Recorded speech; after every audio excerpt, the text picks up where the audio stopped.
Ողջույն սիրելի ընկերներ, այս հոլովակում ձեզ համար կներկայացնեմ 2026 թվականի օգոստոս ամսվա հորոսկոպը կույս նշանի համար։ Սիրելի կույսեր, կնայենք մոլորակների դիրքավորումը այս ամսում, նորալուսին, լիալուսին և կնշեմ լարված օրերը։ Հիշեցնում եմ, որ հորոսկոպն առաջին հերթին նայեք ասցենդենտի նշանով, այնուհետև արդեն ձեր հորոսկոպի նշանով։ Այսպիսով, ամիսը կարևոր է լինելու, քանի որ այս ամսում ունենալու ենք խավարումներ։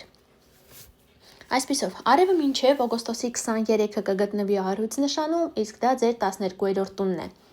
Լավ ժամանակահատված է, որպեսզի գնաք հանգստի, զբաղվեք ձեզնով, օրինակ մերսման կուրս անցնեք, կամ ազատվեք բացասական սովորություններից, եթե ունեք, կամ ուղղակի տանը, այսպես ուբորկա արեք, ազատվեք հին իրերից,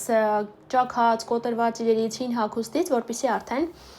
երբ արևը ամսի 23-ից անցնի ձեր կույս նշան, ձեր առաջին տուն, արդեն կարծես ազատված լինեք ձեզ խանգարող հանգամանքներից և նոր կարծես ձեր անհատական տարին սկսեք։ Երբ արևը առաջին տանն է լինում, լավ ժամանակահատված է, որպեսզի զբաղվեք ձեզնով, ձեր արտաքնով, գուցե ինչ-որ փոփոխություններ մտցնեք արտաքնի մեջ, ոճի մեջ, կամ նոր ինչ-որ ծանոթություններ լինեն։ Մերկուրի մոլորակը օգոստոսի 9-ից սկսած մինչև օգոստոսի 25-ը կգտնվի առյուծ նշանում ձեր 12-րդ տանը, բերելով ձեզ զանգ, նորություն, նամակ, ձեր հեռու ապրող ծանոթներից, բարեկամներից, կամ ինչ-որ փաստաթղթի եք գուցե սպասում արտասահմանի հետ կապված, արտերկիր մեկնելու հետ կապված, կամ բնակություն հաստատելու հետ կապված արտասահմանում, ապա այս ժամանակահատվածում կստանաք, եթե իհարկե սպասում եք։ Ամսի 25-ից հետո Մերկուրին կանցնի արդեն կույս նշան, ձեր առաջին տուն, ձեզ կդարձնի ել ավելի շփվող, այս ժամանակահատվածում շատ կլինի շփումը, խոսակցությունները, բանակցությունները, հանդիպումները, նորությունները։ Վեներա մոլորակը օգոստոսի 7-ից սկսած կանցնի կշերք նշան ձեր երկրորդ տուն, բերելով ձեզ գումար, արժեքավոր իրեր, գուցե ինքներդ ձեզ համար ինչ-որ լավ գնումներ կատարեք, գուցե կոսմետիկա, խնամքի միջոցներ, հագուստ թանկարժեք, կամ զարդեր թանկարժեք, կամ մեկի մոտ այն գուցե արտահայտվի աշխատավարձի բարձրացմամբ, կամ հավելավճարի ստացմամբ, կամ գուցե ինչ-որ իրեր եք վաճառում, այս ժամանակահատվածում դա վաճառվի և այսպիսով գումար ստանաք։ Մարս մոլորակը ամսի 12-ից սկսած մինչև ամսվա վերջ կգտնվի խեց գետին նշանում, իսկ դա սիրելի ընկերներ համարվում է ձեր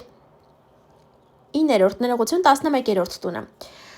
իսկ Մարսը 11-րդ տանը կակտիվացնի ձեր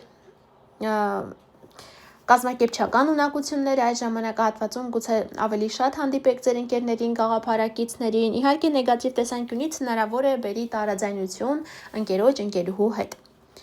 ավելի շատ գաղափարակցի հետ, Յուպիտեր մոլորակը շարունակում է գտնվել առյուծ նշանում, այս ամսում 7-ից 13 աստիճան շարժվելով, Յուպիտերը առաջիկա մեկ տարում, այսինքն մինչև մյուս ամսվա հուլիս ամիսը ձեր 12-րդ տանն է գտնվելու և ընդարձակելու է ամեն ինչ, այսպես մեծացնելու է այն ամեն ինչը կապված է հեռավոր հողերի հետ։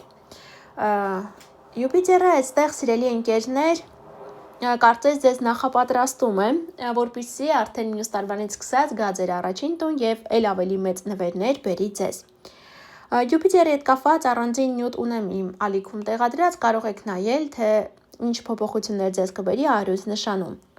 Սև լուսինը շարունակում է գտնվել աղեղնավոր նշանում այս ամսում 25-ից 28 աստիճան շարժվելով։ Սա ձեր 4-րդ տունն է և հնարավոր է վախեր, տարաձայնություններ, ինչ-որ լարված իրավիճակներ բերի կապված ձեր բնակության վայրի հետ, ընտանիքի անդամների հետ կամ ինչ-որ անշարժ գույքի հետ կապված հարցերի շուրջ։ Հատկապես այն կույսերը, ովքեր ասցենդենտով են կույս, ասցենդենտը գտնվում է կույսի 25-ից 28 աստիճանում կամ ովքեր ծնվել են սեպտեմբերի 16-ից 20-21 ընկած ժամանակահատվածում, եթե այս օրերին է ձեր ծնունդը, ապա զգուշացեք, սև լուսնի ազդեցության տակ մի ընկեք։ Այժմ սիրելի ընկերներ նորալուսնի և լիալուսնի հետ կապված Նորալուսինը լինելու է օգոստոսի 12-ին առյուծ նշանի 20 աստիճանում, բայց սա սովորական նորալուսին չի լինելու, այսօրը ունենալու ենք խավարում։ Խավարումների հետ կապված ավելի ճիշտ առանձին նյութեր կան իմ ալիքում տեղադրած, այսպես շատ մանրամասն հիմա չեմ ասի, հեղումը կթողնեմ նկարագրություններ բաժնում, կարող եք ավելի մանրամասն նայել, թե ինչ է կարելի, ինչ չի կարելի անել այս ժամանակահատվածում։ Բայց քանի որ այս նորալուսինը ձեր 12-րդ տանն է, կարծում եմ ինչ որ նոր էներգիա կգա եւ այս նորալուսնի այս խավարման ազդեցության ներքո շատերը կորոշեն մեկնել արտերկիր։ Գուցե մեկը հանգստանալու նպատակով, մյուսը բնակության նպատակով կամ սովորելու նպատակով, ինչպես նաեւ 12-րդ տունը դա մեկուսացման տունն է, հա։ Հնարավոր է ինչ որ բուժում սկսվի, եթե ինչ որ առողջական խնդիրներ ունեք եւ այլն։ Եվ հաջորդը ունենալու ենք լիալուսին օգոստոսի 28-ին, կրկին խավարում է լինելու ձկներ նշանի 4 աստիճանում, որը ձեզ վրա շատ ազդելու է։ Եվ ամսի 12-ից 28 ընկած ժամանակահատվածում մենք գտնվելու ենք խավարումների միջանցքում։ Ամսի 28-ի խավարումը լինելու է ձկներ նշանի 4 աստիճանում, իսկ դա նշանակում է, որ վերջնական կետ է դրվելու կապված ձեր հարաբերություններում կամ ձեր ամուսնու կնոջ հետ կամ գործընկերների հետ։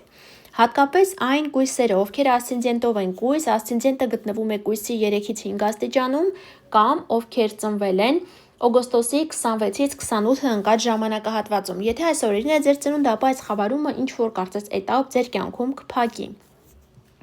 Այժմ նշեմ լարված օրերը։ Երբ նշում եմ լարված օր, մի քանի օր առաջ հետո միշտ նկատի ունեցեք։ Լարված է լինելու մինչև օգոստոսի 5-ը, լարված է լինելու օգոստոսի 17, 22 եւ օգոստոսի 28-ից սկսած մինչև ամսվա վերջ։ Օգոստոսի 28-ին խորհուրդ չեմ տա նստեք ինքնաթիռ։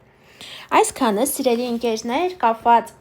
այս ամսվա հետ, մի մոռացեք բաժանորդագրվել ալիքին, սեղմել զանգակի կոճակին, որ բաց չթողնեք գալիք ամիսների կանխատեսումները, իսկ մենք շուտով կհանդիպենք, ցտեսություն։